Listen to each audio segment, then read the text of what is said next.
A hunter finds a pregnant woman tied to a tree in the forest, takes her to a house by the river, and reveals a secret.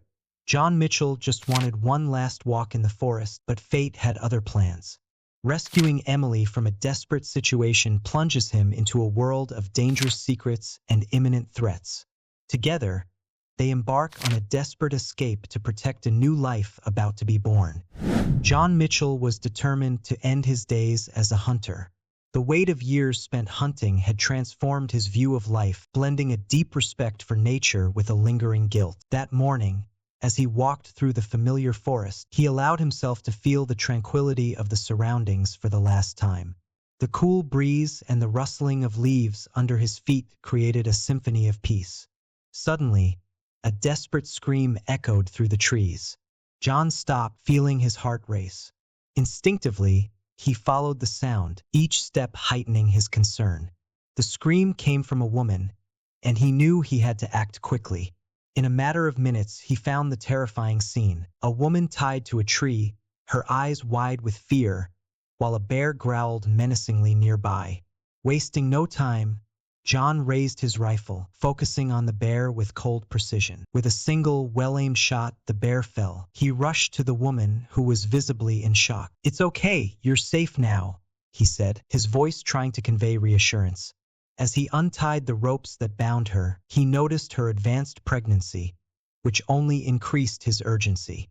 The woman began to sob, her words jumbled. "Thank you. I thought I was going to die." John gently held her, looking around to ensure the danger had passed.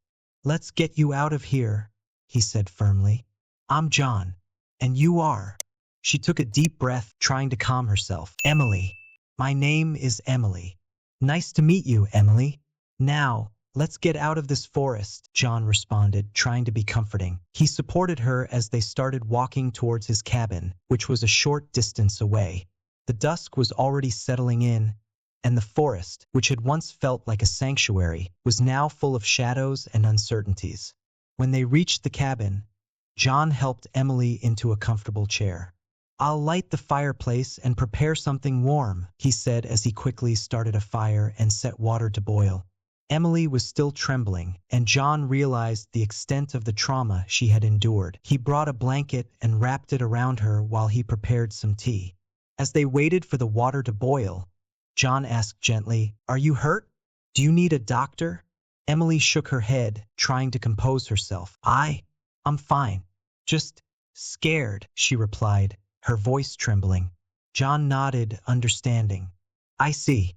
Let's focus on getting you warm, and then we can talk about what to do next." As Emily sipped the hot tea, the cabin fell into silence, broken only by the crackling of the fire in the fireplace.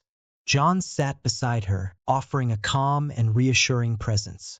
He knew that whatever happened, his life had taken an unexpected turn, and he was determined to protect her. After a few moments of silence, Emily finally began to open up. "I was kidnapped," she said, her voice breaking.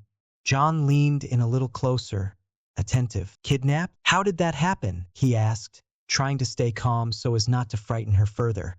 Emily took a deep breath, fighting back tears. "My husband, he's a drug trafficker. When he decided to run away to avoid his enemies, they took me. They wanted to use him as an example, to show that no one can escape unpunished," she explained, her eyes fixed on the cup of tea in her hands. John felt a mix of anger and compassion. The thought of someone using a pregnant woman as a bargaining chip disgusted him. "How long were you held?" he asked softly. Emily closed her eyes for a moment, as if trying to push away the painful memories. "I'm not sure. Maybe a week. I was kept in captivity, in a cabin, not knowing what might happen to me or my baby." John took a deep breath, trying to process the information. "I understand. That's terrible, Emily. But you're safe now. We need to think about how to keep you safe from now on. This place isn't secure enough if they're looking for you." He looked around the simple cabin, knowing they needed a plan. Emily agreed, wiping away her tears. "You're right. My mother, she lives in a small town a few hours from here. We haven't been in touch for years, so maybe no one knows about her. It could be the safest place for us," she suggested, with a hopeful tone in her voice. John considered the idea, seeing a potential refuge. That sounds like a good idea, he said thoughtfully. We can leave at dawn. I'll prepare some supplies and make sure we're ready to go. He stood up, beginning to organize what they might need for the trip. Emily watched him, clearly relieved not to be alone in this situation. John, I really don't know how to thank you, she said, emotionally.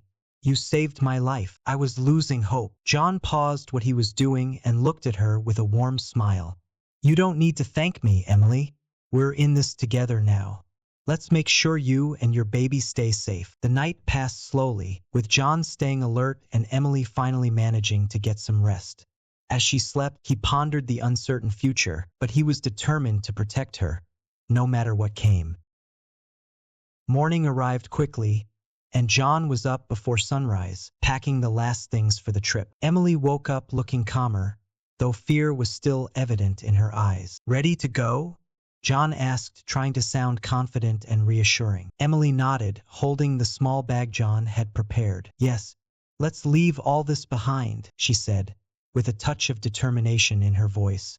John helped her into the car, and they set off, leaving behind the cabin that had been a temporary refuge.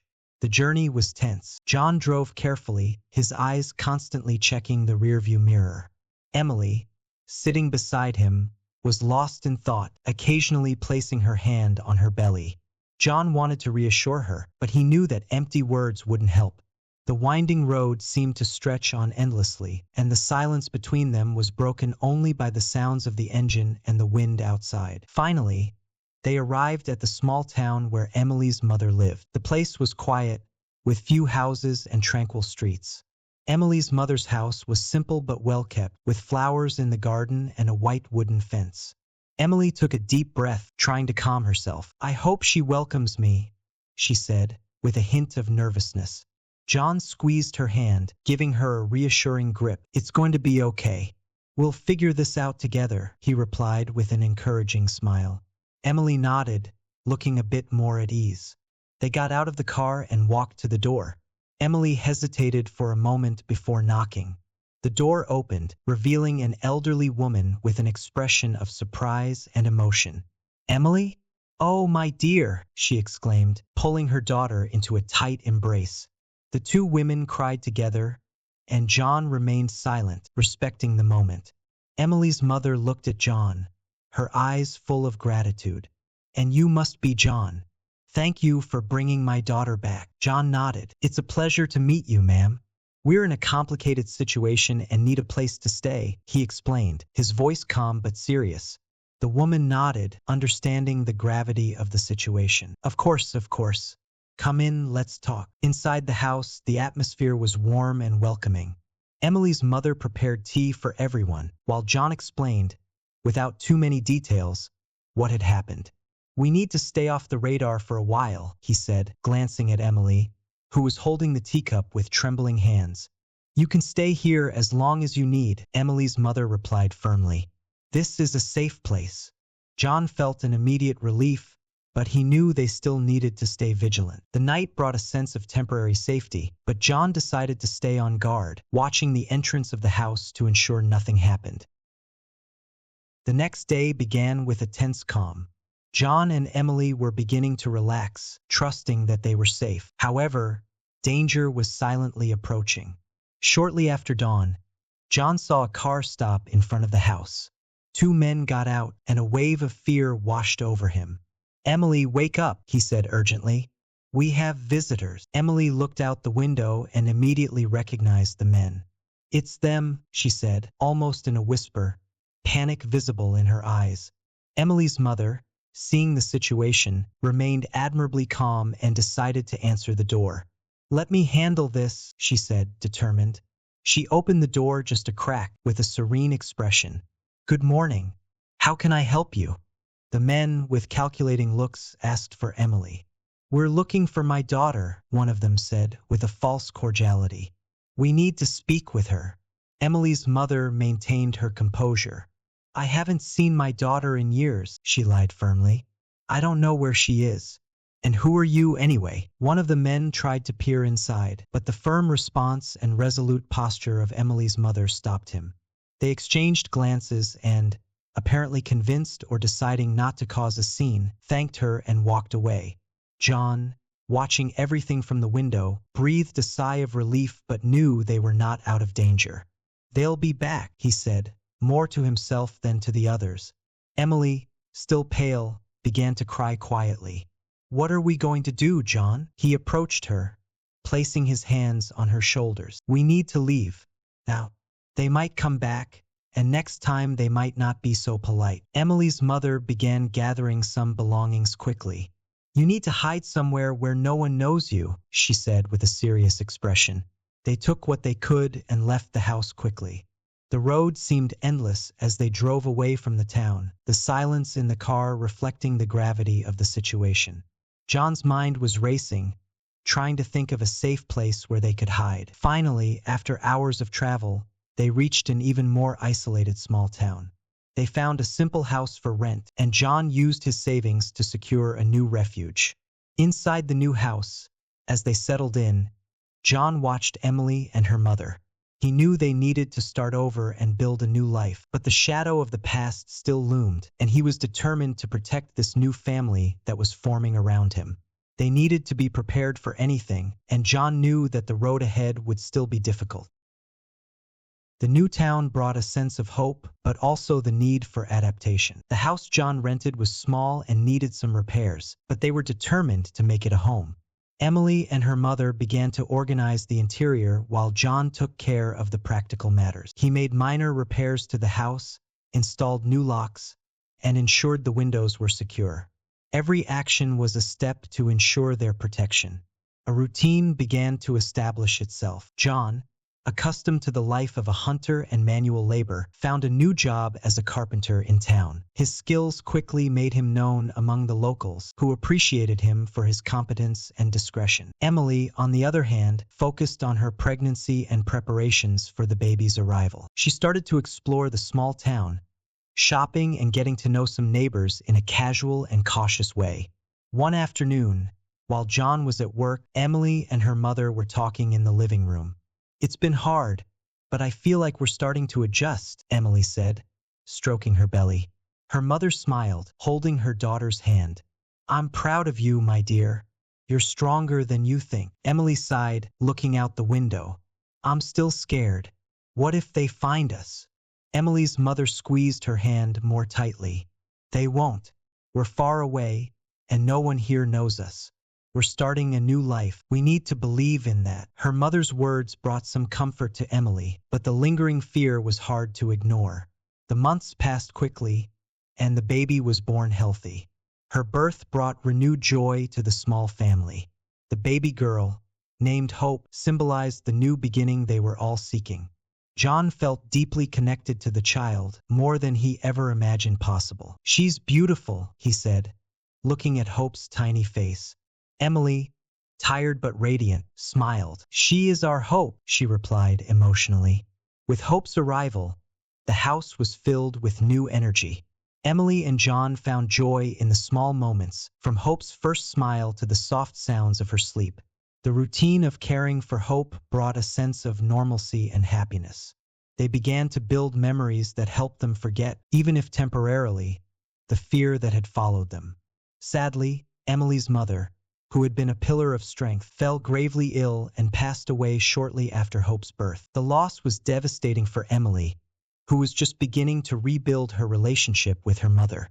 John did everything he could to comfort her, staying by her side through all the difficult moments. "She's at peace now," he said, holding Emily as she cried. "And she will always be with us, in spirit." The death of Emily's mother brought a new wave of sadness, but it also strengthened the bond between John and Emily. They supported each other, finding solace in one another and in little hope. They decided to get married, and the ceremony was simple, held in the house that was now their home. Without guests, just the three of them, they shared sincere and heartfelt vows. "I promise to stand by your side, in good times and bad," John said, looking into Emily's eyes. She smiled, tears streaming down. "And I promise to love and protect you, as you did for me and our daughter." The words were simple, but they carried the weight of everything they had been through together. With the marriage, the small family found a sense of completeness. Life in the new town became more structured and less threatening over time. John continued to work as a carpenter, earning the trust and respect of the local residents. He was known for his quality work and the quiet way he handled everything. Emily, now a full-time mother, dedicated herself to creating a warm and safe home for Hope. The small town, with its close-knit community, offered a sense of belonging that John and Emily hadn't expected to find. They began to get more involved in local activities, forming genuine friendships. The fear of being discovered by the kidnappers still existed, but it had become a distant shadow. Each day that passed without incident reinforced their sense of security. "I'm happy here," Emily said one morning while preparing breakfast. "I never thought we could have such a peaceful life." John smiled, fixing Hope's hair as she sat in her high chair. "I am too.